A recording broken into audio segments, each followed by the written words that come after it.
सबका वही मगर होता है यार। कैपिटल का जुगाड़ नहीं मिलता भाई, कैपिटल नहीं मिलता ना कभी का। कैपिटल के लिए फंडेड अकाउंट्स तो बेस्ट है मेरे भाई, आप फंडेड अकाउंट्स ट्राई करो। पास करना फंडेड मुश्किल अकाउंट है। में स्कैम होता है ना, थोड़ा स्कैम होता है बोल के नहीं जाता हूँ मैं। क्यों स्कैम होगा आपके साथ? अगर आप रूल्स फॉलो करोगे तो स्कैम क्यों होगा, मुझे बताओ। उसका मैं रूल्स ही तो समझ में नहीं आता, मेन तो वही दिक्कत है, रूल्स समझ में नहीं मैं आता मुझे आपको इसलिए। समझाता हूँ, चलो फंडेड अकाउंट्स के रूल, ठीक है। उसके मेन 3 रूल्स हैं। पहला, आपका ड्रॉ डाउन लिमिट, ठीक है। आपका ड्रॉ डाउन लिमिट होता है 10%। और अच्छा। जो मैक्सिमम ड्रॉ डाउन होता है, ये मैक्स ड्रॉ डाउन होता है, ठीक है। और एक हाँ। डेली ड्रॉ डाउन होता है जिसको होता है 5%, अच्छा। ठीक है। अगर आपका, हाँ। सिंपल वर्ड्स में मैं आपको बता रहा हूँ, अगर $5,000 का अकाउंट है हाँ। तो आपका मैक्सिमम ड्रॉ डाउन होगा $500। ओके। और जो मिनिमम एक दिन में जितना आप लॉस कर सकते हो वो होता है $250। ओके। इससे बड़ा तो कुछ है ही नहीं। यही दो हाँ। चीज़ें तो हैं फॉलो करने के लिए। मास्टर अकाउंट में जाओगे, ये मान लो फेज़ 1 फेज़ 2 पास कर लिया, और हाँ। तो आपका एक रूल होता है 3% रूल।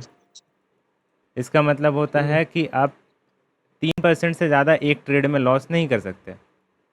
अब बताओ, इसमें ओके। ओके। इसमें क्या है आपको, मतलब ऐसा क्या रूल है जो आपको समझ नहीं आता फंडेड अकाउंट्स में? रूल्स ये है कि पैसा लिया उसने कभी देता ही नहीं है, तो मेरे क्यों साथ नहीं 2 बार देगा? हो चुका है ऐसा। नहीं आपने दिया ना, 2 बार हुआ रेप्यूटेड मेरे फर्म से साथ। लो ना, एक बात बताओ। आप लोगे $15 का अकाउंट, ठीक है। हाँ। जो ऑलरेडी जो $5,000 का अकाउंट जो $30 के आसपास मिलता है, वो आपको कोई फर्म हाँ। $15 में दे रहा है, आप जाके लालच में उसका अकाउंट ले लोगे। तो ऑब्वियस सी हाँ। बात है, वो आपकी गलती है ना। वो $30 में जो दे रहा है वो भाई एक कांस्टेंट प्राइस में देता रहता है, वो कभी भी आपका ऊपर नीचे। $30 से $40 में जो अकाउंट आता है वो लो। फंडिंग पिप्स है, और फिर 5%ers हैं, ये सब रेप्यूटेड फर्म्स हैं, ये लोग स्कैम नहीं करते। स्कैम आपके साथ कौन करेगा? जो न्यू फर्म्स हैं, जो आपको सस्ते में अकाउंट दे रहा है, जो मेवन ट्रेडिंग हो गया।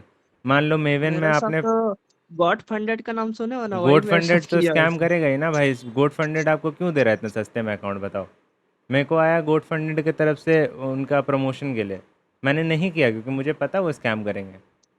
तो वही मेरे साथ किया, इसके लिए मैं नहीं कर रहा हूँ। मैं क्यों करूँगा उनका प्रमोशन जब मुझे पता है वो लोगों को पैसा ही नहीं देंगे। आप मेरे कहने पे जाके उसके अकाउंट खरीदोगे, फ़ायदा उसका होगा, और कहीं ना कहीं एक मैं अगर उनको प्रमोट करूँगा, मेरे लिंक के थ्रू आप खोलोगे तो मेरा भी फ़ायदा होगा। नो डाउट, मुझे भी थोड़ा कमाने का मौका मिलेगा। पर उसमें आपका लॉस हाँ। होगा ना, आपका जो लॉस हो जाएगा उसमें तो उसमें समझो कि मैंने अपनी बोला आपको कि आप ले लो, और आपको उसमें मिला ही नहीं उसका पैसा, तो फिर फ़ायदा क्या है यार, नुकसान है। इसीलिए मैंने प्रमोट हाँ। नहीं किया। अब जो रेप्यूटेड फर्म्स है, जैसे 5%ers बहुत रेप्यूटेड है, बहुत टाइम से है मार्केट में। आप उनके सारे अच्छा। रूल्स फॉलो करो, आपको देखेंगे आप। लिख के देता हूँ भाई कोई भी पेपर में कि वो आपको पे आउट देगा ही देगा।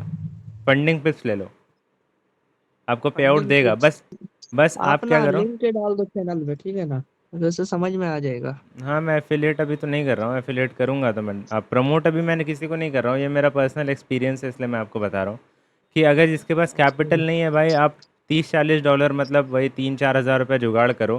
फंडेड अकाउंट जाओ भाई, लिटरली आपका लाइफ उससे चेंज हो सकता है। फंडेड अकाउंट्स ऐसी चीज़ है, अगर आपके पास स्किल है तो। स्किल नहीं है, पास कर ही नहीं सकते, तो फिर क्या ही फ़ायदा। पास तो मैं कर दूंगा, लेकिन वही कि कोई मिला नहीं अभी तक रिस्क मेरे को मैनेजमेंट होना चाहिए ऐसा। ना भाई, देखो। अगर आप वन हाँ, परसेंट एक रूल बार लेकर रिस्क चलोगे, मैनेजमेंट अच्छा। अच्छा, तो रिस्क मैनेजमेंट समझा दो ना प्लीज। अगर आप 1% का रूल फॉलो करोगे, 1% पर ट्रेड, मतलब आप 1% का ही लॉस लोगे हर एक ट्रेड में।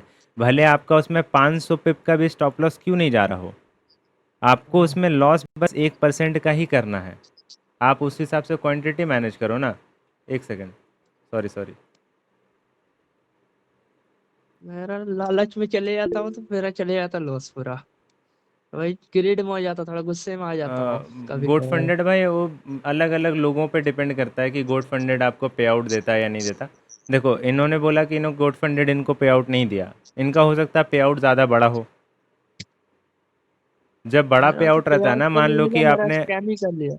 मान लो पैसा कि लेके आपका, गायब हो गया, वो कहाँ गया पता नहीं। आई डोंट नो आपका क्या हुआ, पर मैं आपको बता रहा हूँ जो एक्चुअली में जो आपके साथ स्कैम होता है वो ये होता है कि आप अगर $10,000 का अकाउंट लेते हो, ठीक है। दस हाँ। हज़ार डॉलर का आपका अकाउंट है, आप उसमें बना दे रहे हो $3,000, हाँ। That is 30%। हाँ ठीक है। अब ये 30% $10,000 के हिसाब से बहुत बड़ा है। हाँ। ये लोग पे आउट कितना देते हैं पता है? 10%, 15%, मैक्स टू मैक्स।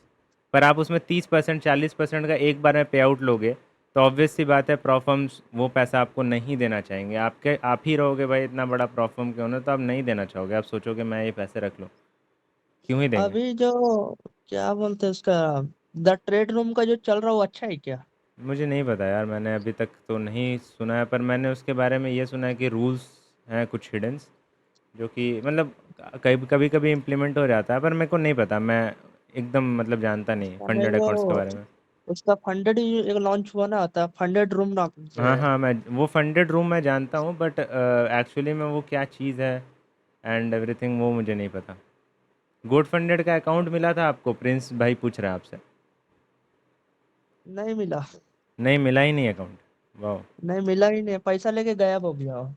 तब आपके एंड से कुछ प्रॉब्लम हुई होगी, हो सकता है, क्योंकि ऐसा नहीं होता। अगर आप पेमेंट करोगे सही से तो हो जाता है। पेमेंट बराबर किया था, क्रिप्टो से पेमेंट दिया था, फिर कहाँ गया पता नहीं, फिर मिला ही नहीं अकाउंट मुझे। हो सकता है मुझे मालूम नहीं था ना, इसके लिए मैं चेक वेक नहीं किया दोबारा। हो सकता है कुछ होगा, पता नहीं मेरे को। चलो फिर इशू हुआ वो 9:30, 9 मालूम बज नहीं। गए ना, 9 तो बज गए। स्टार्ट करते हैं, ठीक है। चलिए स्टार्ट कीजिए आप। स्टार्ट करते हैं। चलो बताओ आप लोग वैसे क्या क्या स्ट्रैटेजी यूज़ करते हो, अपने अपने एंड से बताओ कि आप क्या क्या यूज़ करते हो आप लोग। मैं तो ऑर्डर ब्लॉक ये वगैरह जो जो चलता है रेगुलर में वो यूज कर लेता हूँ मैं। मतलब एक स्ट्रैटेजी होगा ना आपका कि आप कैसे उस चीज़ को इम्प्लीमेंट करते हो, चार्ट में आते हो, क्या देखते हो, फिर कैसे यूज़ करते हो उसे। मैं चार्ट में उतरता हूँ तो पहले एमएसएस देखता हूँ कि कहाँ पे एमएसएस हो रहा है, फिर इसके हिसाब से मैं ऑर्डर ब्लॉक फाइंड करता हूँ, बड़े टाइम फ्रेम से छोटा टाइम फ्रेम में आता हूँ। हम्म। इस तरह करते करते मैं अपना ट्रेड उठा लेता हूँ एगो। बढ़िया। फिर विजय भाई आप बताओ। विजय भाई ने हाथ ऊपर किया है, वो बता सकते हैं। बताइए भैया आप भी। आईडीएम के बाद पहले order block, then change of character and FEG order block पर एंट्री। वाह, ये तो बहुत अच्छी आइडियम बात है। इस आइडियम तो अच्छा। समझ में नहीं आता है मुझे, लेकिन फिर भी मैं हिसाब से अपना कर लेता हूँ जैसे भी। इंड्यूसमेंट सबका अलग अलग है, सब अलग अलग तरीके से इंड्यूसमेंट को यूज़ ये करते हैं। एफपीजी इंडस्टमेंट जो भी है सब समझ में आ जाता है, सीआरटी वगैरह मुझे सब आता है समझ में। हम्म। पर वही समझ में नहीं आता है क्या वो आइडियम। अच्छा कोई नहीं। ओके। पीयूष पीयूष भाई, गुड इवनिंग। Vijay here. हाँ हाँ, गुड इवनिंग। अच्छा। बताओ आप। ये मैं मुंबई से हूँ। हाँ जी। और मैं almost more than 8 years 9 years experience है। हाँ जी। लेकिन उस एक्सपीरियंस का ऐसा कुछ यूज नहीं हुआ है, हम्म। क्योंकि नॉलेज इतना भरा पड़ा है। हम्म। लेकिन एक्चुअली वर्क क्या होता है ये कुछ नहीं पता चल रहा अभी तक भी। एसएमसी एक्चुअली आपके आईसीटी साथ सब क्या हुआ पता है। ना, आपके साथ मैं आपको हम्म। पर्सनली बोलता हूँ, आपके साथ क्या इशू है कि आपने ज़्यादा ही नॉलेज ले ली, इसलिए आपको एक ही जगह पे 10 तरह के सेटअप्स दिखते होंगे, कहीं लॉन्ग कहीं शॉर्ट, कहीं वही लॉन्ग कहीं शॉर्ट। कंफ्यूजन पड़ जा रहा है, उनको आप कंफ्यूजन ना हो जा रहा है। एक बार मैं आपको, अगर आपकी जगह मैं होता तो मैं एक स्ट्रैटेजी पकड़ता। जो आप मान लो कि हम्म। आपने 10 स्ट्रैटेजी सीखी होगी अभी तक, ठीक है। 10 साल भी हम्म। आपके हुए तो आपने मान लो 10 साल में 10 स्ट्रैटेजी सीखी। तो ये दस हम्म। स्ट्रैटेजी की जो प्रोबेबिलिटी होगी, इनमें से एक तो ऐसा स्ट्रैटेजी होगा जिसका सबसे ज़्यादा होगा। समझ रहे हो, जैसे नहीं, लिक्विडिटी एक्चुअली स्वीप। होता मेरा क्या साथ है, भी मैंने हुआ था। ये एक मिनट बोलो बोलूँ बोलो। मैं।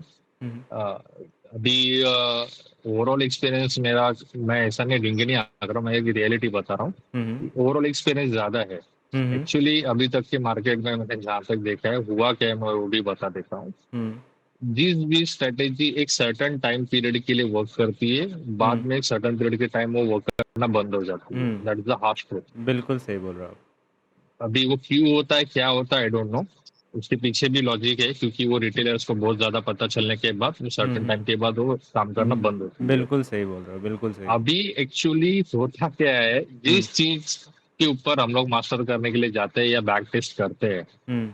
वो बैक टेस्ट करने के बाद जितनी भी आप देखोगे तो कोई भी एक स्ट्रेटेजी पकड़ लोगे तो उसका ऑन एन एवरेज वो 50% एक विन रेट निकलता ही निकलता है। आप मूविंग एवरेज भी अगर आप बाई सेल करोगे मूविंग एवरेज के बेसिस पे भी, या आप पैराबोलिक सार लगा लो, या मूविंग एवरेज पकड़ लो, या एमएससीडी लगा लो, या कोई भी ब्रेकआउट स्ट्रेटेजी लगा लो, या निफ्टी पे 15 मिनट पकड़ लो, गोल्ड पे पकड़ लो, जो भी है बिल्कुल कोई भी एक बिल्कुल स्ट्रेटेजी, उसके अराउंड एक बन के आता है कि 50% का एक विन रेट होता है, बराबर। हाँ जी और वो कहीं ना कहीं आके वो एक इक्विवेलेंट हो जाता है, मतलब ब्रेक इवन पे आके रुक जाता है कि भाई नो प्रॉफिट नो लॉस। कहीं पे आपने प्रॉफिट किया होगा तो कहीं पे आपको लॉस होके वो ब्रेक इवन में आ ही जाता है।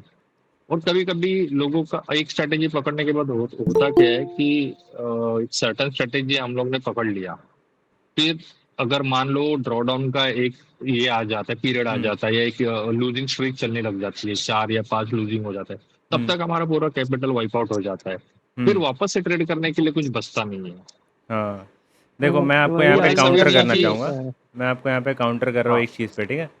आपने बोला कि कोई भी स्ट्रैटेजी पकड़ लो उसका विन रेट मिनिमम कितना होता है 50%, ठीक है। मिनिमम 50% आप बोल रहे हो निकल कर आता है आपका एक विन रेट किसी भी स्ट्रैटेजी का। अब वो चाहे कोई भी हाँ, स्ट्रैटेजी हो, कोई भी आप कोई भी समझ लो, ठीक है। इंडिकेटर बेच हो, प्राइस एक्शन बेच हो, या जो भी हो। हाँ। ठीक है, अब यहाँ आपकी बात आ जाती है रिस्क मैनेजमेंट पे। अगर आपने इतनी स्ट्रैटेजी सीखी और आप फिर भी अभी तक स्ट्रगल कर रहे हो मार्केट में, तो मतलब बुरा मत मानना, पर मे बी आपके लिए एक चीज़ जो सबसे ज़्यादा लैक कर रही होगी वो रिस्क मैनेजमेंट होगा। कहीं ना कहीं आप अपने रिस्क को प्रॉपरली मैनेज नहीं कर पा रहे हो, क्योंकि अगर हम मैथमेटिक्स, प्योर मैथमेटिक्स पे जाते हैं, ठीक है। आप 1:2 का ट्रेड पकड़ोगे, ठीक है। 1:2 का ट्रेड पकड़ोगे तो आपका अगर 50% का विन रेट होगा, ठीक है, 50% का विन रेट है, तो आपका ऑब्वियसली आप 10 ट्रेड लोगे, 10 ट्रेड लोगे, 5 आपका लॉस जा रहा है, ठीक है, और 5 विन आ रहा है, ठीक है। Sorry, okay. हाँ, हाँ, 5 हाँ, विन आ रहा है, ठीक है। हाँ। आपका विन रेट क्या है, मतलब क्या 1:2 है, ठीक है। तो आप मुझे बताओ कि 10 ट्रेड में आपका 5 लॉस है और 5 विन है, तो आप कितने % गेन करोगे, बताओ। 50%। बराबर है देखना। मतलब आप अगर 10 ट्रेड में आप 1:2 ले रहे हो, तो आप लॉस करोगे तो ज़्यादा से ज़्यादा 5% का करोगे, हाँ, है ना। और मतलब ये करोगे, मतलब प्रॉफिट करोगे तो 10% का करोगे, करोगे। 5% का हाँ, प्रॉफिट है। और उसके बाद 10 में 5 घटाओगे तो कितना बचेगा, 5। 5% ओके, बचेगा। नहीं, इस बात से मैं एग्री करता हूँ, 100% मैं इस बात से एग्री करता हूँ। लेकिन ये होता क्या है मालूम है क्या? हम्म जब आपके कंटिन्यूअसली लॉस होना स्टार्ट हो जाते हैं ना, हम्म तो ये जो मैथमेटिक्स है ना, ये गड़बड़ा जाता है। तो अभी ये कहीं पर भी वही ये हाल है। तो हार्ड आपके लिए ये हार्ड चीज़ जो है हार्ड ना। रूल नहीं है। हाँ हाँ पीयूष जी, सब लोग हम लोग आपसे बहुत उम्मीद लेके बैठे हुए। हाँ। आई नो कि आप एक अच्छे सक्सेसफुल ट्रेडर है, या जो भी है, तो इसके लिए बहुत लोगों ने शायद से जितने भी ज्वाइन हुए वो बहुत होप लेके बैठे हुए, और मैं किसी को डिस्करेज नहीं करना चाहता हूँ। नहीं और नहीं जो नहीं। भी नया भी है, तो ये इस चीज को समझ माइंड में लेके समझ में आ जाओ।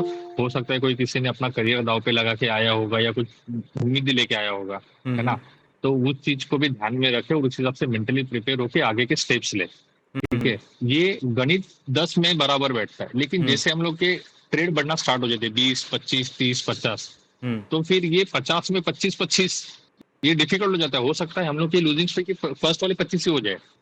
बिल्कुल हो सकता है। मेरी खुद की लूजिंग स्ट्रिक जब लगी थी तो मैंने पूरा मैं आपको बता रहा हूँ, मैंने कौन सा तो महीना था वहां पे पिछले साल। साइकोलॉजी बहुत खराब हो जाता है, हाँ साइकोलॉजी बहुत खराब हो जाता हाँ, तो है। वो आपके और ऊपर डिपेंड हाँ। करता है ना। जब मैं अपना बता रहा हूँ पर्सनली, मैं पिछले साल मार्च के महीने, मार्च नहीं, अप्रैल के महीने में, ठीक है, मेरा एक भी ट्रेड नहीं चला था अप्रैल में, एक भी नहीं। लेकिन फिर भी मैंने अपने अकाउंट को बचा लिया, मेरा अकाउंट नहीं उड़ा उसमें, क्योंकि भाई मेरा जो वो था रिस्क मैनेजमेंट जो था ना, इतना तगड़ा था, मैं 1% से ज़्यादा रिस्क लेता ही नहीं था।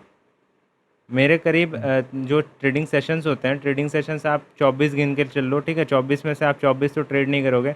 मान लो आप 20 सेशंस आप ट्रेड कर रहे हो, ठीक है, 20 सेशंस में मेरे 20 सेशंस में एसएल लगे थे, फिर भी मैं 1% का रूल पकड़ के चल रहा था, इसलिए मेरा अकाउंट ब्लो नहीं हुआ, समझ अभी रहे हो। हाँ, ये बराबर है। अभी अभी ये अगर मान लो, एग्जांपल बता रहा हूँ, जैसे ही मान लो आपका एक 50,000 का कैपिटल है, हाँ। ठीक है, वो आपकी लूजिंग स्ट्रीक की वजह से आ गया 25,000 पे, हम्म ठीक है।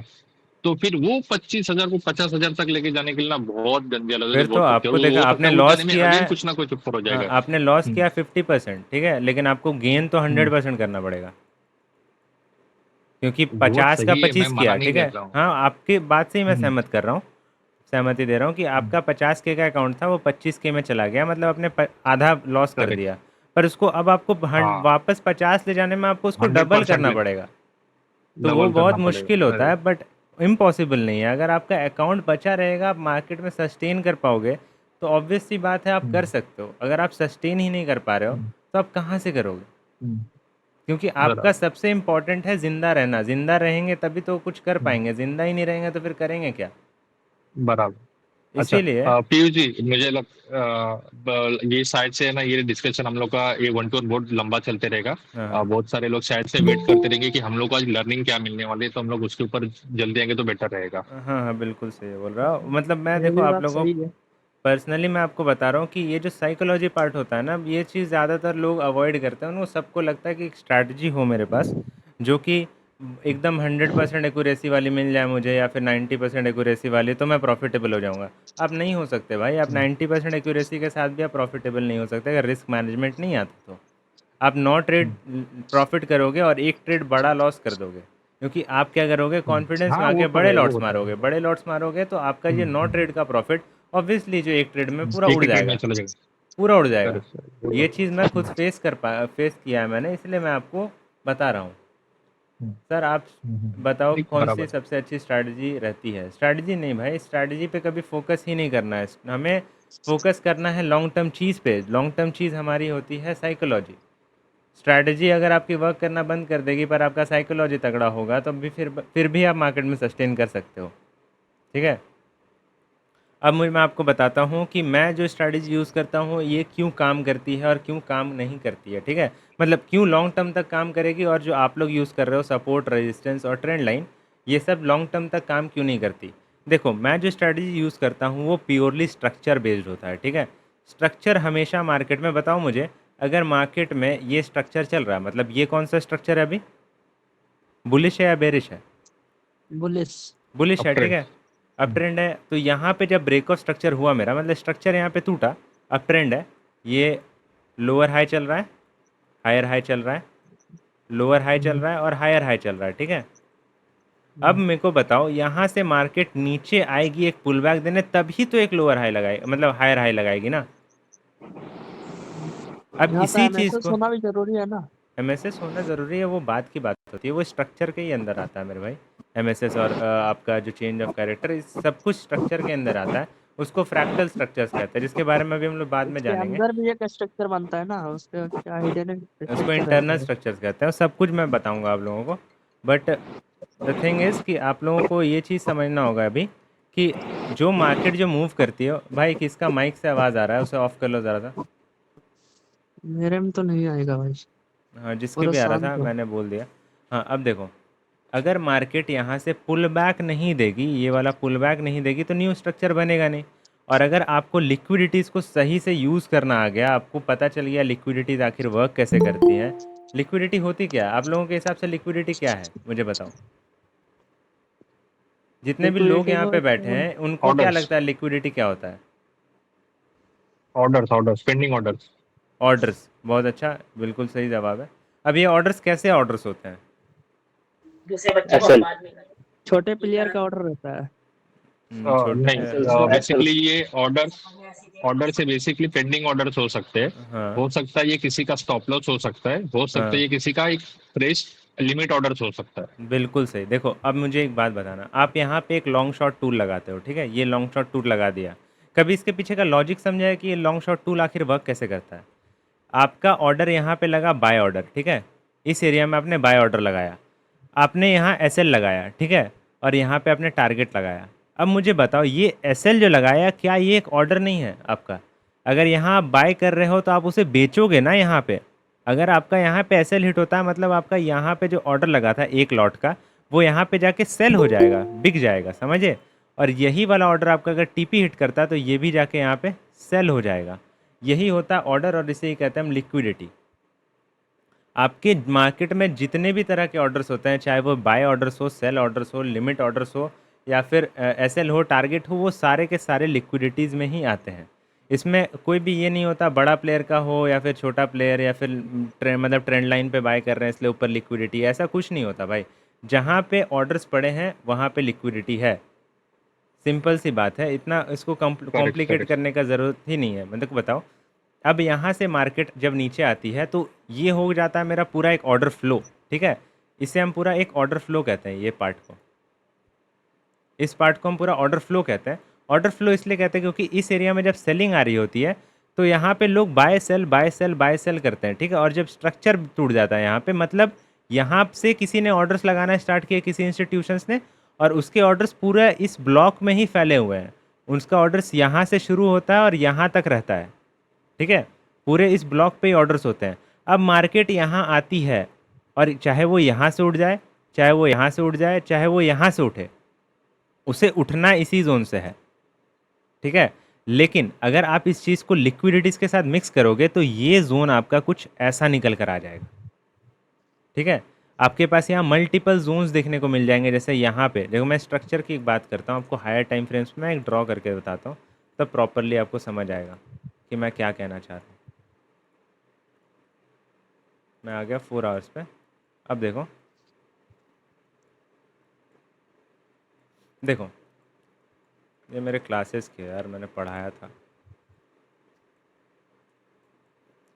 देखो यहाँ पे हमारा स्ट्रक्चर क्या था, बुलिश था, ठीक है।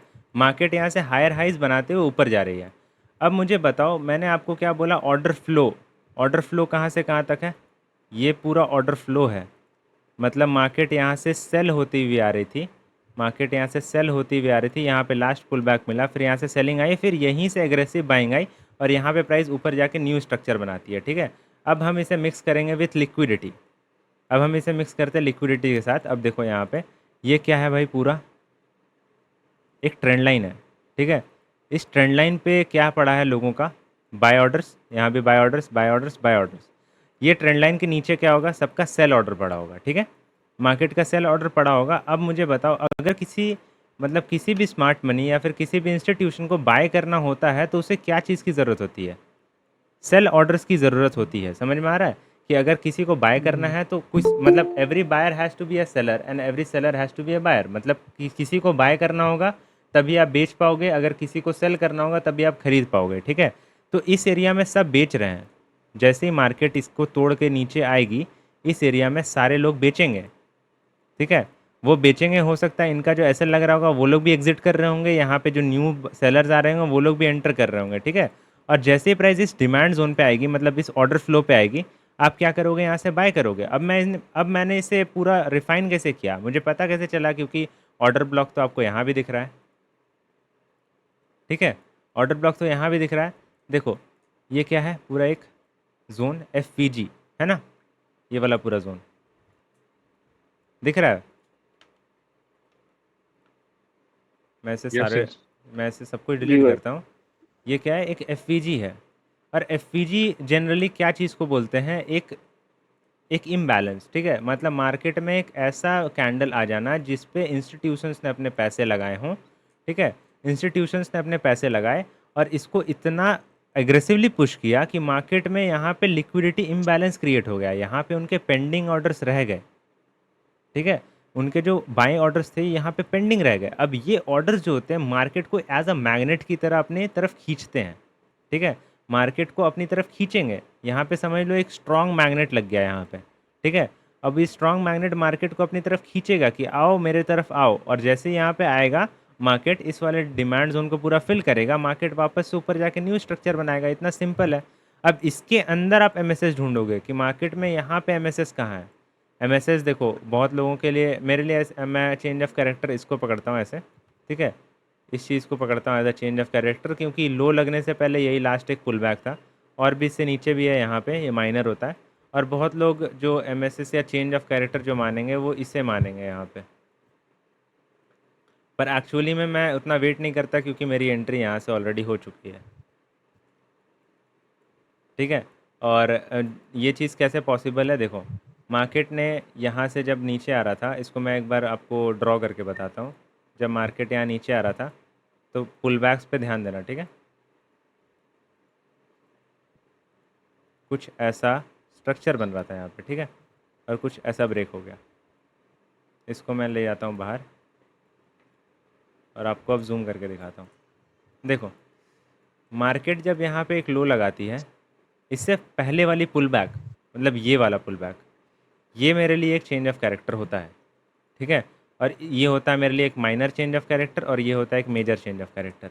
और इसके लिए भी मुझे डिस्प्लेसमेंट की ज़रूरत होती है कि एक मार्केट डिस्प्लेस करें यहाँ से।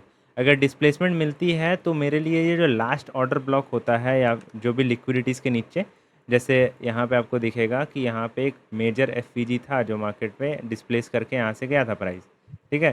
तो ये एफवीजी को मार्केट फिल करने आएगी, इस वाले ऑर्डर ब्लॉक को टैप करेगी और मेरी एंट्री यहाँ से हो चुकी है। जो लोग अभी चेंज ऑफ कैरेक्टर लेंगे, मेरा यहाँ पे हाफ क्वांटिटी में बुक भी कर लूँगा, और लोग यहाँ पे चेंज ऑफ कैरेक्टर ले रहे हैं, कन्फर्मेशन उनका यहाँ पे हो रहा है, और वो लोग ट्रेड अभी उठाएंगे, वो भी इस एरिया से या फिर इस एरिया से, ये वाले ऑर्डर ब्लॉक से, वो भी अच्छे से मतलब टैप करके गो हो गया। मतलब समझो कि मेरी एंट्री यहाँ पे पड़ी है, और जो लोग यहाँ पे चेंज ऑफ कैरेक्टर ले रहे हैं उसकी एंट्री यहाँ से होगी। मैंने ऑलरेडी अपना रिस्क भी मैनेज कर चुका, तो मेरे लिए ज़्यादा अच्छा क्या है भाई, मेरा आरआर देखो। और आपके लिए आरआर होगा ऑब्वियसली भाई बहुत बड़ा, क्योंकि आप स्विंग लेवल के नीचे लगाओगे अगर प्रॉपर एसएल लगाते हो तो, यहाँ पे ही जहाँ मेरा है। और यहाँ देखो इसका टारगेट डिफरेंस देखो, 1:3 मान लेते चलो, 1:13, कहाँ डिफरेंस कितना है सोचो।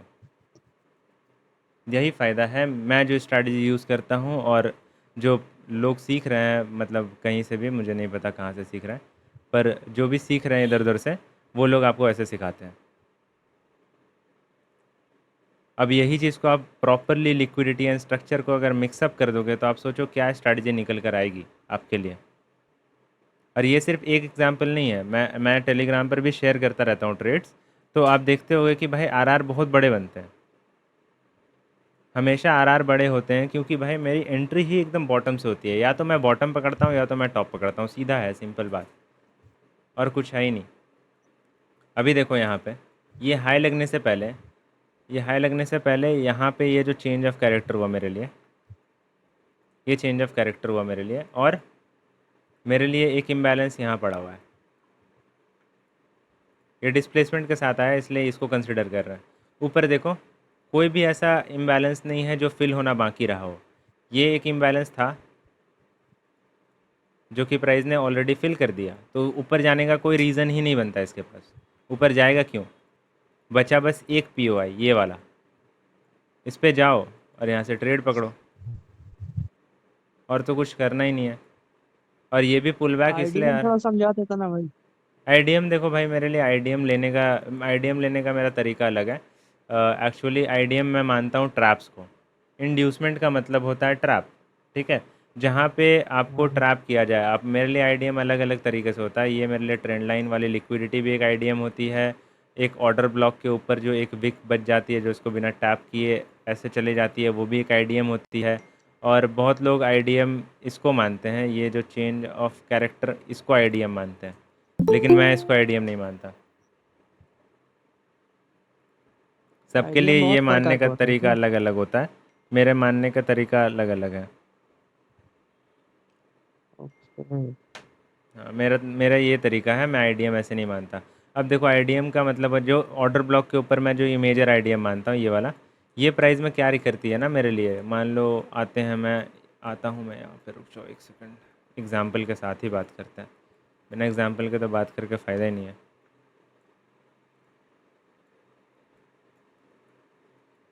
ये रहा,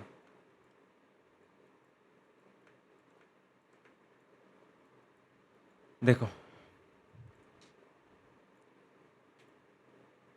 पूरा उस पे आते हैं। मैंने बोला आईडीएम, ठीक है, यहाँ पर ध्यान दो, ये पॉइंट मेरे लिए एक आईडीएम है, ये वाला, क्योंकि देखो ये ऑर्डर ब्लॉक है, क्लियर एकदम एकदम क्लियरली दिख रहा है, एक ऑर्डर ब्लॉक है ये वाला, ठीक है। और ये जो विक है, ये जो विक है, इसने इसको टैप नहीं किया ऑर्डर ब्लॉक को और यहीं से मूव दे दिया, तो ये इंजीनियर्ड लिक्विडिटी होती है। मार्केट ने ये लिक्विडिटी जानबूझकर बनाई ताकि इन फ्यूचर जब मार्केट इस एरिया में आए तो यहाँ से फेक बाइंग दिखाए, थोड़ी मार्केट यहाँ पे फेकनेस दिखाएगी, मतलब ऊपर जाने की कोशिश करेगी यहीं से, देखो कर रही है दिख रहा। इसी एरिया से। आप इस आईडीएम के लाइन को ना आप एक आग की तरह समझो। मतलब कभी देखो आग अगर आप जलाओगे ऐसा, अगर आग है ये मान लो, ठीक है, ये आग है, आप यहाँ भी अपने हाथ को रखोगे, इस एरिया में भी हाथ को रखोगे, यहाँ भी हाथ रखोगे, यहाँ भी हाथ रखोगे, गर्म तो आपको हर जगह लगेगा, हम्म। है ना। हर जगह आपको हीट महसूस होगा उस चीज़ का। तो आप समझो कि आईडीएम के आसपास ही ये लोग छोटे छोटे ऑर्डर्स लगा के रखते हैं यहाँ पे। हो सकता है इसके नीचे या ऊपर, इस जगह पे नहीं, ऊपर नीचे, ठीक है, इसके ऊपर ही। तो जैसे ही प्राइस यहाँ पे आती है ना, ये थोड़ा रिएक्ट करना स्टार्ट करती है। यहीं पे आपको फेक चेंज ऑफ कैरेक्टर्स मिलेंगे। आप यहाँ 15 मिनट पे जाओ, 5 मिनट पे जाओ, 3 मिनट पे जाओ, यहाँ आपको फेक चेंज ऑफ कैरेक्टर्स मिलेंगे। और आप क्या करोगे, ये चेंज ऑफ कैरेक्टर देख के यहाँ से बाय करना चाहोगे, ठीक है, बाय करना चाहोगे। स्टॉप लॉस ऑब्वियसली इसके नीचे लगाओगे, है ना, क्योंकि आप ये काम कर रहे हो तो आप हायर टाइम फ्रेम को ध्यान पे तो नहीं रख रहे होगे। हायर टाइम फ्रेम को ध्यान में रखोगे तो ये चीज़ आपके लिए ऑर्डर ब्लॉक है। जब तक मार्केट यहाँ तक नहीं आएगी आप ट्रेड लोगे ही नहीं, राइट। जब तक मार्केट इसको यहाँ टैप नहीं करेगी आप यहाँ पे ट्रेड नहीं लोगे। और जैसे ही प्राइस इसके आसपास आती है ये फेक मोमेंटम देखना स्टार्ट करती है, फेक मोमेंटम आती है यहाँ से। और ये फेक मोमेंटम में जो रिटेलर्स फंसते हैं, जो एसएमसी सीख रहे हैं, आईसीटी सीख रहे हैं, लेकिन उनको प्रॉपर नॉलेज है ही नहीं, क्योंकि एसएमसी और आईसीटी ने क्लियरली उसमें मेंशन है कि हायर टाइम फ्रेम्स को फॉलो करना है और लोअर टाइम फ्रेम्स में बस एंट्री उठानी है ना। अगर आप कोई भी सीखा होगा, हायर टाइम फ्रेम को हमेशा ध्यान पे रखना है, क्योंकि हायर टाइम फ्रेम को मैनिपुलेट करना मुश्किल होता है और लोअर टाइम फ्रेम्स को मैनिपुलेट करना बहुत आसान होता है। तो इसी एरिया से क्यों बाइंग आ रही थी, ताकि ये लोअर टाइम फ्रेम पे जो डायरेक्टली ट्रेड करते हैं उनको ट्रैप किया जाए और उनके एसएल खाया जाए और देखो ऐसा मूव दिया जाए। सिंपल सी बात है, यही होता है मेरे लिए आईडीएम। और इंड्यूसमेंट जो मेरे लिए होता है, ये ट्रेंड लाइंस के भी ट्रैप्स होते हैं। जैसे मान लो जो मैंने आपको शुरू में बताया था, जिसके बारे में मैं रील्स बनाता हूँ जनरली, ये ये देखो, हाँ, ये एक पूरा ऑर्डर ब्लॉक है, ठीक है, ये प्राइस में पूरा ऑर्डर ब्लॉक है। तो मुझे बताओ प्राइस को अगर यहाँ से गिरना है तो वो ऐसे ट्रेंड लाइन बना दिया, ठीक है, यहाँ पे ट्रेंड लाइन बना दिया है। ट्रेंड लाइन मान लो, इसको सपोर्ट मान लो, टूट गया, रेजिस्टेंस मान लो, कुछ भी मान लो, फ़र्क नहीं पड़ता, लोग ट्रैप होने ज़रूरी हैं। अब इस ट्रेंड लाइन पे सारे लोग यहाँ पे सेल मार रहे हैं, ठीक है, सेल मार रहे हैं। इस सपोर्ट अगर टूट गया, बाद में रेजिस्टेंस बन गया, यहाँ भी सेल मार रहे हैं। ब्रेकआउट आएगा तो ऑब्वियस सी बात है यहाँ पे बाय मारेंगे, ठीक है, बाय मारेंगे। और मैंने आपको क्या सिखाया, every buyer has to be a seller and every seller has to be a buyer. मतलब कोई भी स्मार्ट मनी को अगर यहाँ से सेल करना है तो उसे बायर्स चाहिए थे। बायर्स देखो यहाँ पे एंटर करेंगे और स्मार्ट मनी यहाँ से सेल मारेगी। और स्मार्ट मनी के फुटप्रिंट्स को पकड़ने का सिंपल सा तरीका है भाई, डिस्प्लेसमेंट देखो, डिस्प्लेसमेंट, डिस्प्लेसमेंट देखो और एंटर करो। डिस्प्लेसमेंट के बिना कभी भी मार्केट अच्छे से आपको मूव नहीं देगी। और भी बहुत सारी स्ट्रैटेजीज़ हैं जो वर्क करती है और मैं पर्सनली भी उसे यूज़ करता हूँ। जैसे आप बोलोगे गोल्ड में जो यहाँ से सेलिंग आ रही है, ठीक है, इस एरिया से जो सेलिंग आ रही है वो, नहीं इस एरिया से नहीं, हाँ 15 मिनट पर यहाँ से जो सेलिंग आ रही है ये क्लियरली एक स्टैंडर्ड डेविएशन का लेवल है। स्टैंडर्ड डेविएशन का लेवल कैसे है देखो, मैं स्टैंडर्ड डेविएशन ऐसे यूज़ करता हूँ। ये स्टैंडर्ड डेविएशंस का जोन हो गया, ये कुछ लेवल्स निकल कर आते हैं। इसका सेटिंग क्या है भैया? इसके फिबोनाची सेटिंग्स ये रही, देख लो। स्क्रीनशॉट मार ले रहा हूँ। इसको हाँ, यूज़ ले करना, लिया। यूज़ करने का तरीका अलग है मेरे भाई, वो आप देख लेना, क्योंकि यूज़ आप ऐसे नहीं कर पाओगे, आपको यूज प्रॉपर करना नॉलेज आता है चाहिए। बट ये समझ में नहीं आता सेटिंग क्या रहता है इसका, बहुत देखो सारा सेटिंग है ना। अगर बेरिश बेरिश मैनिपुलेशन लेग है तो इसके लो टू हाई लगाओ और ऐसे करके, और बुलिश मैनिपुलेशन लेग है तो हाई टू लो लगाओ, ठीक है। इसे लगाओगे आपके पास ये माइनर रिवर्सल जोन आएगा, हाँ, ठीक है, और एक मेजर रिवर्सल जोन आएगा यहाँ पर। इसके यहीं से मार्क यहाँ गिरा। से जाओ और इसके बाद मार्केट में देखो डिस्प्लेसमेंट, छोटे टाइम फ्रेम पे जाओ, डिस्प्लेसमेंट देखो, या फिर किसी भी तरह का IFVG देखो। मुझे मतलब अलग अलग अलग कन्फर्मेशंस होती हैं, अपने हिसाब से कन्फर्मेशंस देखो और फिर ट्रेड करो। मुझे बस 2 मिनट देना भाई, एक कॉल आ रहा है इंपॉर्टेंट। ओके।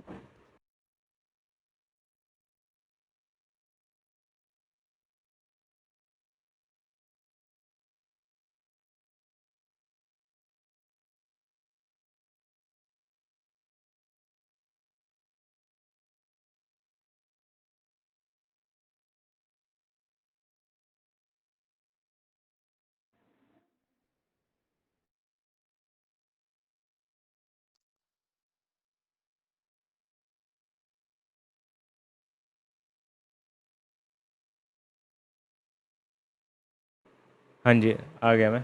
हाँ, तो मैं बता रहा था आपको स्टैंडर्ड डेविएशंस के बारे में। सारी चीज़ें काम करती है भाई, यूज़ करने का तरीका अलग-अलग होता है।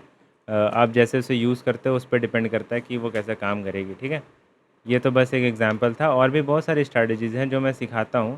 एक अभी मेरा स्टूडेंट नहीं आया है शायद, पीयूष भाई आए नहीं, पर उनको जब मैं पढ़ा रहा हूँ तो उनका मतलब पूरा नज़रिया ही चेंज हो गया मार्केट को देखने का। उनको पहले लगता था कि सब कुछ सपोर्ट रेजिस्टेंस पे ही काम करता है, पर जब मैंने उनको बताया कि चीज़ें कैसे काम करती है, तब फिर वो बोले भाई क्या सिखा रहे हो ऐसा, जादू टोना। अब रियल में वर्क करता है लेकिन थोड़ा समझ में नहीं आता बस। समझने का फेर है भाई, बस समझने का फेर है, वही तो बात है। समझने लग जाओगे तो बस कितना आसान हो जाएगा सब कुछ।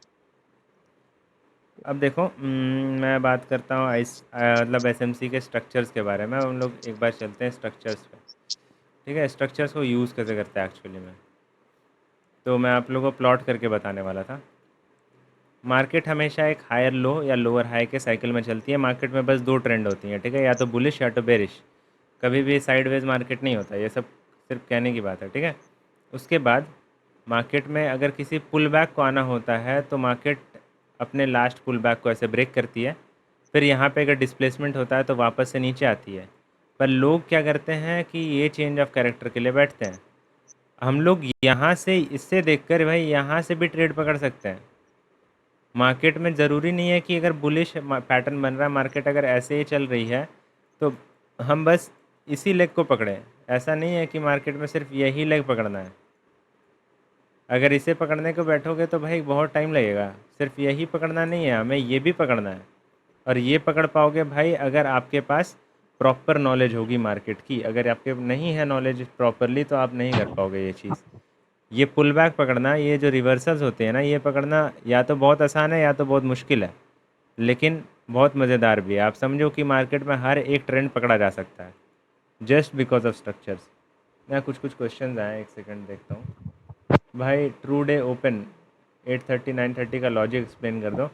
देखो, मैं आईसीटी यूज़ नहीं करता भाई, तो मैं ट्रू डे ओपन के बारे में आपको नहीं बता सकता एक्चुअली में। देखो, आईसीटी मैं यूज़ करता हूँ जो चीज़ें बस मेरे लिए वर्क करती है। मैंने अपने मतलब अपना जो मेरा मेंटोरशिप है, मैंने उसे ऐसे डिज़ाइन किया है कि उसमें बेकार की चीज़ें आए नहीं। क्योंकि आईसीटी, ऐसा नहीं बोल रहा हूँ कि आईसीटी वाले थोड़ा ऑफेंड हो जाते हैं, मैं ऐसा नहीं बोल रहा हूँ कि आईसीटी बेकार है। आईसीटी बहुत अच्छी चीज़ है, मार्केट एल्गोरिदम को बहुत अच्छे से समझाया है। पर एक्चुअली में आईसीटी में हर चीज़ जानना भी ज़रूरी नहीं है, क्योंकि इतने सारे कंसेप्ट्स हैं। आप सबको लेके बैठोगे तो मेरे को लगता है आपको आईसीटी सीखने में ही 5 साल लग जाएगी। इसलिए आप उससे बहुत कुछ कॉन्सेप्ट है। ऐसी चीज़ें निकालो जो एक्चुअली में वर्क करती हो और मतलब आपको हर दिन देखने को मिले। इसलिए मैंने अपने मेंटोरशिप को ऐसे डिज़ाइन किया है कि आपको मतलब ज़्यादा कॉम्प्लिकेट करने की ज़रूरत नहीं है। मेरे मेंटोरशिप में आपको मैं बताऊं तो एसएमसी है, एसएमसी के मार्केट स्ट्रक्चर है, सप्लाई डिमांड है, लिक्विडिटी है, एंट्री मैनेजमेंट है, और उसके अंदर ही सब कुछ आता है, टाइम फ्रेम अलाइनमेंट और आपका सप्लाई डिमांड जोन्स और लिक्विडिटीज़, जितनी भी तरह की लिक्विडिटीज़ होती हैं। उसके बाद जितने भी तरह के सेटअप्स बनते हैं मार्केट में, वो सारी चीज़ें मैंने उसमें ही पहले से बता रखा है, तो उसमें कुछ कॉम्प्लिकेशंस है नहीं। समझ रहे हो मैं क्या कहना चाह रहा हूँ? जो हाँ समझ चीज़ें गया भाई। जो चीज़ें वर्क करती है एक्चुअली में, बस वही चीज़ें जानना चाहिए हमें। और एक्स्ट्रा अगर जानोगे तो आपके साथ हो जाएगा ऐसा कि आप जानोगे तो सब कुछ, पर यूज़ कुछ नहीं कर पाओगे। क्योंकि सिंपल कंफ्यूज सी हो बात जाएगा है, माइंड। ऑर्डर ब्लॉक पर आया, आपको पता है ऑर्डर ब्लॉक कभी स्वीप हो जाता है, कभी ऑर्डर ब्लॉक ऐसे वर्क कर जाता है। ये दोनों चीज़ जानोगे तो आप या तो इस स्वीप का वेट करोगे या तो फिर इसका वेट करोगे, ठीक है? और ये अगर एक चीज़ जानोगे, तो अगर ये दोनों चीज़ जानोगे तो आपको लगेगा अरे यहाँ से एंट्री ले रहा हूँ, कहीं ऑर्डर ब्लॉक स्वीप ना हो जाए। समझ रहे हो? आप ये दोनों में से कुछ नहीं हाँ कर पाओगे फिर। इसलिए जितना कंफ्यूजन कम हो जानो जाएगा। मार्केट में उतना अच्छा। ये नॉलेज इज़ अ कर्स, किसी ने कहा है तो बहुत सही कहा है कि knowledge is a curse. Knowledge एक श्राप है, अगर आपको ज़्यादा है तब भी दिक्कत है, कम है तब भी दिक्कत है। सही बोले भाई। ज़्यादा नॉलेज होना भी अच्छी बात नहीं है, कम नॉलेज होना भी अच्छी बात नहीं है, ठीक है? और बाकी बात रही टाइम फ्रेम अलाइनमेंट। कोई मुझसे टाइम फ्रेम अलाइनमेंट पूछ रहा था ना? मेरे को भाई जी भाई वो 4 थोड़ा साल बता दीजिए। मेरे को 4 साल हो गए एंड अभी मेरा मतलब ये 5वां साल है ट्रेडिंग में। देखो टाइम फ्रेम अलाइनमेंट सिंपल है, आपको डेली, ठीक है, डेली के साथ अलाइन करना है, 4 आवर्स को 4 आवर्स के साथ अलाइन करना है, 15 मिनट्स को M15 को, और 15 मिनट्स के साथ अलाइन करना है M1 को। ये होता है टाइम फ्रेम अलाइनमेंट जो मैं यूज़ करता हूँ। M5 नहीं आता है क्या इसमें? नहीं, M5 अगर यूज़ करना है तो आपके लिए टाइम फ्रेम अलाइनमेंट यहाँ से बदल जाएगी, H1 M5 ये हो गया। और अगर किसी को यूज़ करना है तो M30 और M3। ये तो स्कैल्पिंग का है ना? हाँ, मैं जो यूज़ करता हूँ ये यूज़ करता हूँ। ये दो जो नीचे होता है वो तो स्कैल्पिंग के लिए है। स्कैल्पिंग के लिए तो 1 मिनट होता है भाई। स्कैल्पिंग देखो, गोल्ड में स्कैल्पिंग की बात करोगे आप, देखो कल मैंने एक ट्रेड उठाई थी यहाँ से, क्योंकि मुझे बाहर जाना था, तो मैं सोच रहा था कि क्या करूँ, ट्रेड तो लेना है, एक बहुत देर से बैठा था क्योंकि, ठीक है। तो जैसे ही मार्केट इस ऑर्डर ब्लॉक पर आई, इसके नीचे मेजर लिक्विडिटी रेस्ट कर रही है, स्विंग है ना, लिक्विडिटी रेस्ट कर रही है, मुझे पता था इसको स्वीप मारेगा मार्केट। और जैसे ही स्वीप मारा, बॉडी क्लोज भी नहीं करी, यहाँ जैसे ही पहुँचा मैंने एंट्री मारी, और बताओ यहाँ से एंट्री मारी और इसके नीचे एसएल रखा तुरंत, और यहाँ पे टारगेट करा भाई, 140 पिप आ गए। इसे स्कैल्प बोलोगे आप? 140 पिप मतलब 1 मिनट, 2 मिनट, 3 मिनट, 4 मिनट में। और बस मैंने इस ऑर्डर ब्लॉक पे एग्ज़िट कर दिया। ये वाला जो मेरा रिफाइंड ऑर्डर ब्लॉक होता है, इस पे मैंने एग्ज़िट कर दिया। अब बताओ इसे स्कैल्पिंग कैसे कर सकते हो भाई? 140 पिप है, 145 पिप्स। तो स्कैल्पिंग, अब स्कैल्पिंग मतलब गोल्ड में नहीं हो सकती, पॉसिबल ही नहीं लगता मुझे। तो स्कैल्पिंग करने जाओगे भाई, इतना बड़ा बड़ा एसएल खाओगे ना, इसलिए प्रॉपर ट्रेड्स पकड़ो। देखो मेरा कल लॉजिक ही था यहाँ से ट्रेड लेना था मेरे को, इस एरिया से, पर इस एरिया में आया नहीं तो मेरा ट्रेड ही नहीं बना। और यहाँ पे ये चीज़ मैंने मार्क कर रखी थी, और आपको एक चीज़ दिखाता हूँ, और सेम चीज़ यहाँ देखो, यहाँ पे स्वीप है। अगर मुझे इस चार्ट ओंडा के चार्ट, मैं ओंडा के चार्ट यूज़ करता हूँ तो मैंने इस पे भरोसा किया, और ओंडा के चार्ट पे भी अगर स्वीप मिल जाता तो मैं ये मोमेंटम पकड़ देता, पूरा पूरा पकड़ सकता था मैं। और लॉजिक बिल्कुल वही सेम, और कुछ भी लॉजिक नहीं है। ट्रेंड लाइन,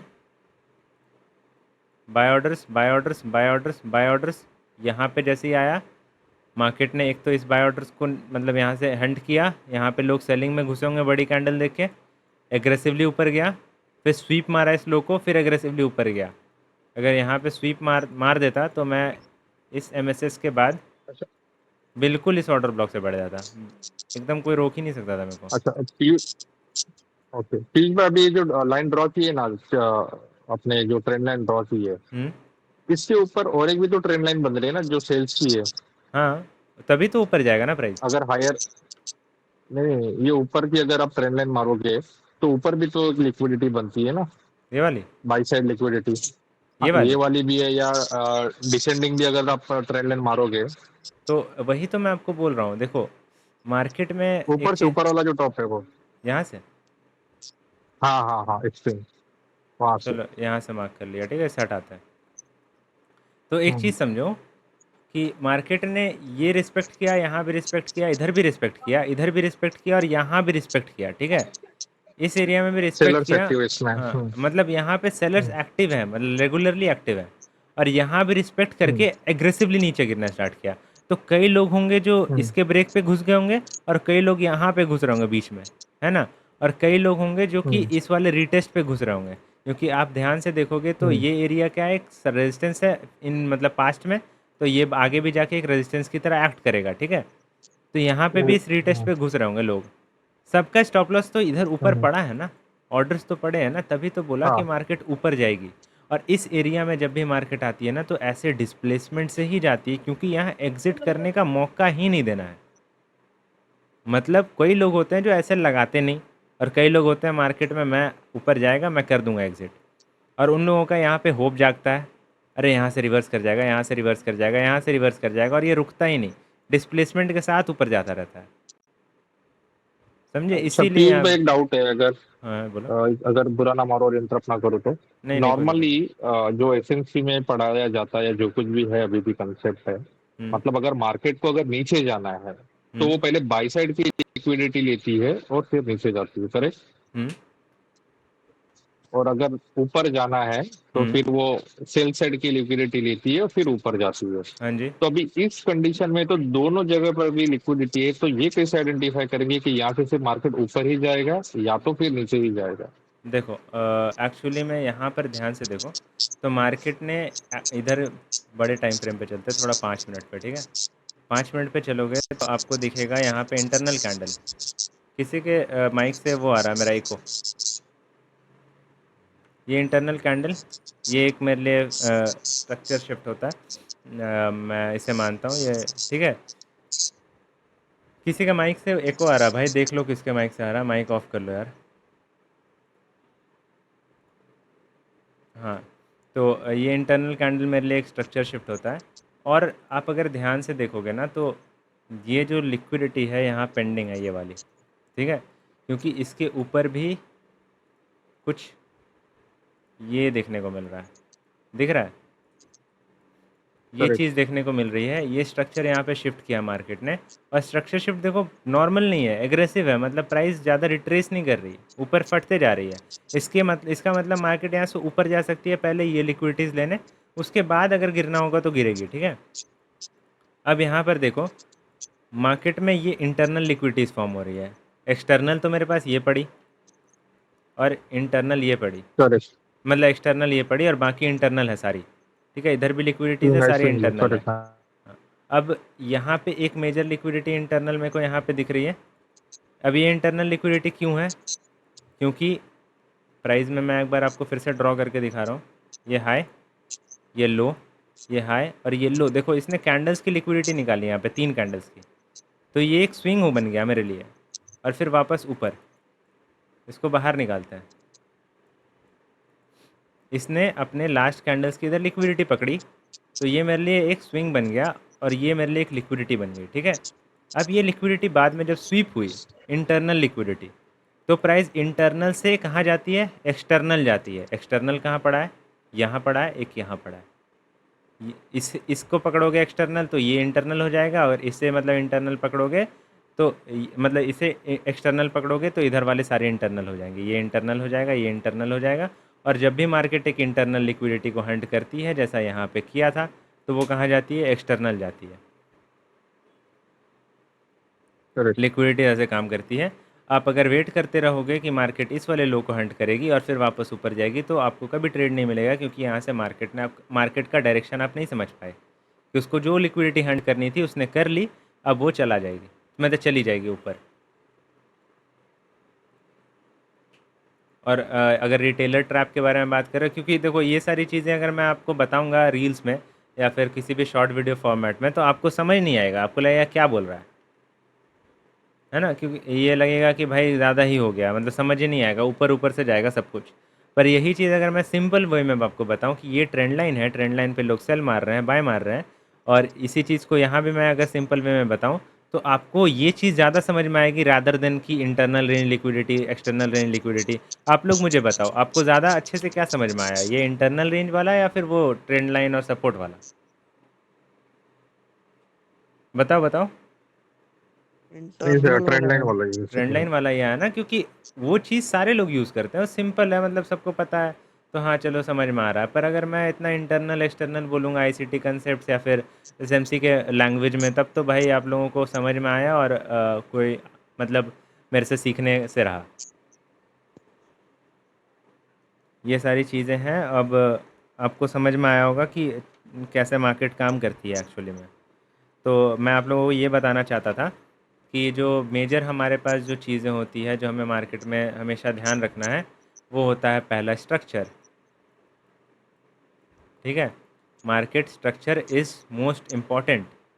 अगर आप टेक्निकल एनालिसिस की बात करोगे तो मार्केट स्ट्रक्चर जो होता है वो 90% होता है, अगर आप मार्केट स्ट्रक्चर पे ध्यान देते हो और इसे मास्टर कर लेते हो तो आप समझ लो कि आपने सब कुछ मास्टर कर लिया है। ठीक है, मतलब आप अब आपके पास जो है चिंदी पिंदी चीज़ें बची हैं जो आपको बाकी है। भाई आपका माइक ऑन है, शायद आपका नाम तो मैं नहीं पढ़ सकता, उर्दू में है। आप अपना माइक ऑफ कर सकते हो? हाँ बिल्कुल सही है। अब दूसरी चीज़ जो होती है वो होता है सप्लाई डिमांड। ठीक है, सप्लाई एंड सॉरी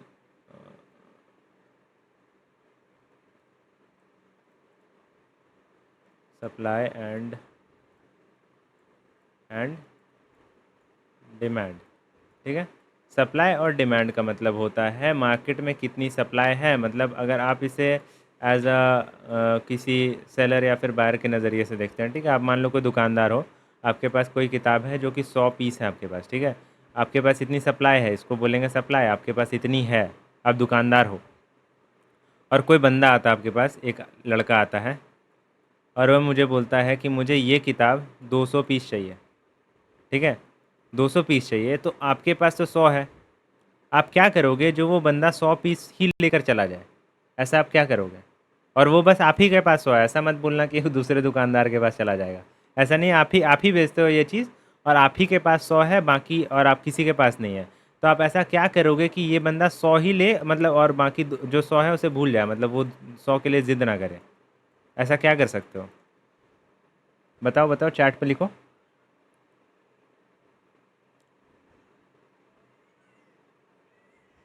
नहीं पता? आप इसका प्राइस बढ़ा सप्लाई दोगे। शॉर्ट है, बता क्या? हाँ, आप ओके। इसका प्राइस बढ़ा दोगे। आप क्या बोलोगे, जो आप बेच रहे थे ये 100 किताब 1000 रुपये करके। ठीक है, 1000 रुपये में बेच रहे थे आप इसे, अब इसको कितने में बेचोगे आप? 2000 में। जो ये 1000 वाली किताब लेने आया था 200 पीस, अब उसे 2000 में मिलेगी तो वो क्या करेगा? ये 100 पीस ही लेगा ना। इसीलिए ये सप्लाई डिमांड के हिसाब से ही मार्केट चलती है। मार्केट में अगर सब ऑर्डर्स ही नहीं है तो मार्केट में आप कहाँ से खरीदोगे? खरीद ही नहीं पाओगे। और अगर अचानक से सप्लाई कम है और डिमांड ज़्यादा आ जाएगी तो मार्केट ऐसे फट जाती है। यही इम्बैलेंस क्रिएट कर देती है मार्केट में, जिसकी वजह से उसको बाद में ऐसे आना पड़ता है नीचे। यही सप्लाई और डिमांड का लॉजिक है, सिंपल सा मैं बताऊं। और जो तीसरी चीज़ आती है वो होती है लिक्विडिटी। लिक्विडिटी जो होती है वो मार्केट की बैकबोन है, मतलब समझ लो मार्केट को मूव कराती है कौन है? लिक्विडिटी। ठीक है, अगर मार्केट में लिक्विडिटी प्रेजेंट नहीं होगी, मतलब क्या हो गया? ऑर्डर्स, चाहे वो बाय ऑर्डर्स हो, सेल ऑर्डर्स हो, सेल लिमिट हो, बाय लिमिट हो, कोई भी तरह का ऑर्डर्स हो, अगर मार्केट में लिक्विडिटी प्रेजेंट नहीं है तो आप कुछ भी कर लो, आपके मतलब मार्केट मूव ही नहीं करेगा। अगर इधर ऑर्डर्स नहीं पड़े हैं, मार्केट ऐसे ऐसे ऐसे ऐसे एक ही जगह करता रह जाएगा। अब जैसे इधर ऑर्डर्स लगेंगे तब मार्केट इधर धीरे धीरे जाना स्टार्ट करेगी ऐसे। ये मैग्नेट होता है मार्केट का। मार्केट को जो ड्राइव कराता है, जो मार्केट को अपनी तरफ खींचता है, तभी मार्केट मूव करती है। अगर ऑर्डर्स नहीं पड़े हैं तो कुछ हो ही नहीं सकता। तो फिर जो आखिरी चीज़ होती है वो होता है आपका एंट्री मैनेजमेंट। ठीक है, एंट्री मैनेजमेंट मतलब आप मार्केट में एंट्री कैसे लेते हो, इसके अंदर ही आपकी आ जाएगी रिस्क मैनेजमेंट। ठीक है, उसके बाद फिर आपका रिस्क मैनेजमेंट तो आता है, और क्या बता रहा था मैं, एक चीज़ मेरे दिमाग से निकल गई यार, याद करने दो मुझे। रिस्क मैनेजमेंट और मैं किसी को तो मैं कुछ बता रहा था, एक मुझे याद दिलाओ तो। हाँ, टाइम फ्रेम अलाइनमेंट। हाँ, टाइम फ्रेम अलाइनमेंट, इसके अंदर ही ये सारी चीज़ें आती हैं। आप एंट्री कैसे लेते हो, टाइम फ्रेम अलाइनमेंट। सबसे पहले आपको सीखना क्या है? स्ट्रक्चर। ये एसएमसी का मैं आपको पूरा रोड मैप दे रहा हूँ, अगर किसी को सीखना है तो यही रोड मैप है आपके लिए, वरना कोई हिसाब ही नहीं है, सीख नहीं पाओगे। अगर आप सोचोगे पहले सप्लाई डिमांड सीख लूँ बाद में स्ट्रक्चर सीखूंगा, तो ऐसे नहीं होता। पहले आपको स्ट्रक्चर सीखना पड़ेगा, बाद में फिर ये सारी चीज़ें सीख सकते हो। एक बार में मतलब एक ही चीज़ सीख सकते हो। अरे कौन आया? अब क्लास ख़त्म होने आई तब कौन आ रहा है भाई? अब ये सप्लाई स्ट्रक्चर सीखा, फिर सप्लाई डिमांड सीखना पड़ेगा, फिर लिक्विडिटीज़ के बारे में जानना पड़ेगा, फिर एंट्री मैनेजमेंट के बारे में जानना पड़ेगा। अब ये सारी चीज़ें सीख लोगे तो इसको एक फॉर्मेट में हम लोग यूज़ करेंगे जहां हम लोग डेली के टाइम फ्रेम पे आएंगे और डेली से सफ़र तय करेंगे 1 मिनट तक का, जहां पे मैं एंट्री उठाता हूं। मैं डेली से शुरू करता हूं और 1 मिनट तक पहुंचता हूं। और ये सारी चीज़ें तभी पॉसिबल हो सकती है, ये चीज़ तभी हो सकता है जब ये सारी चीज़ों पे आपका एक बहुत अच्छा पकड़ बना हो, मतलब आपकी मुट्ठी में हो कि हाँ मुझे सब कुछ समझ आता है। इसी के अंदर सारी चीज़ें आ जाती है। ऑर्डर ब्लॉक्स हो गया, एफवीजी हो गया, breaker block, mitigation blocks, flip zones, और भी सप्लाई डिमांड जो कि विक स्पेशल सप्लाई डिमांड्स होती हैं, और बहुत सारे इंपॉर्टेंट कंसेप्ट्स हैं जैसे स्पेशल कैंडल्स होती हैं कुछ कुछ, जो कि मैंने अपने मेंटोरशिप में बहुत अच्छे से समझा रखा है। और भी किसी को कुछ ये डाउट है वीडियो अभी तक यूट्यूब में में तो? आएगा क्या? हाँ, ये मैं डाल दूंगा यूट्यूब पर। ओके। ये कौन है? चंदू भाई। चंदू भाई लेट आए हैं। हाँ, रिकॉर्डिंग तो कर रहा हूँ, मैं डाल दूंगा। गोल्ड में फेक एमएसएस होता है क्या? गोल्ड में सबसे ज़्यादा फेक ही होता है सब कुछ। अगर आप बिगिनर हो मेरे भाई और आपको नहीं है नॉलेज सही से, तो भाई गोल्ड से दूर रहा करो। गोल्ड जितना चमकता है उतना ज़्यादा हानिकारक है आपके लिए। गोल्ड आप देख के आपको लगेगा अरे भाई क्या सेटअप्स हैं, क्या बन रहा है, पर जैसे आप उसमें घुसोगे ना तो लग जाएंगे। और हाँ, एक चीज़ मैं आप लोगों को दिखाना चाहता था